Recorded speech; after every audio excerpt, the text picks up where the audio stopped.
आप देख रहे हैं आपका अपना टीवी चैनल आरजे रमझाझर। जज्बात के रंग भरोसा के संग।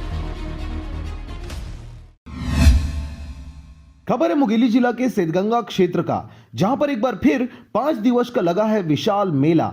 आपको बता दें कि सिद्धगंगा धाम में विगत कई वर्षों से मेला लगते आ रहा है और इस साल भी मेला लगा हुआ है, जिसकी शोभा बढ़ाने के लिए सतनामी समाज के धर्मगुरु राजा गुरु बालदास और युवराज गुरु ढालदास आए हुए हैं। वहीं ग्रामीणों के द्वारा सिद्धगंगा धाम में आते ही गुरुओं का डीजे और बाजा गाजा के साथ महिलाओं के द्वारा पूजा अर्चना करते हुए भव्य स्वागत किया गया। इस दौरान डीजे की धुन में पूजा अर्चना करते हुए सभी श्रद्धालुओं के द्वारा बाबा गुरु घासीदास के मंदिर तक सभी गुरुओं को ले जाया गया। शाम के समय युवराज गुरु ढालदास बाबा ने मंदिर में झंडा चढ़ाया। गुरु बालदास जी ने मीडिया से बात करते हुए कहा कि सतनामी समाज के लोगों को एकता की डोर में बांधकर चलना चाहिए। ऐसे किसी लोगों के बहकावे में ना आए जिससे समाज को आहत पहुंचे। हमारे संवाददाता के द्वारा जब ऐसे कई विषय पर बात की गई तो उन्होंने बेबाक तरीके से इन सभी सवालों का जवाब दिया। इस दौरान कवर्धा धर्मपुरा की बात हो या फिर चुनावी माहौल पर धर्मपुरा में हुई दुर्व्यवहार पर चिंता जताते हुए उन्होंने कहा कि हमने छत्तीसगढ़ शासन से बात की है, जिसको देखते हुए बहुत जल्द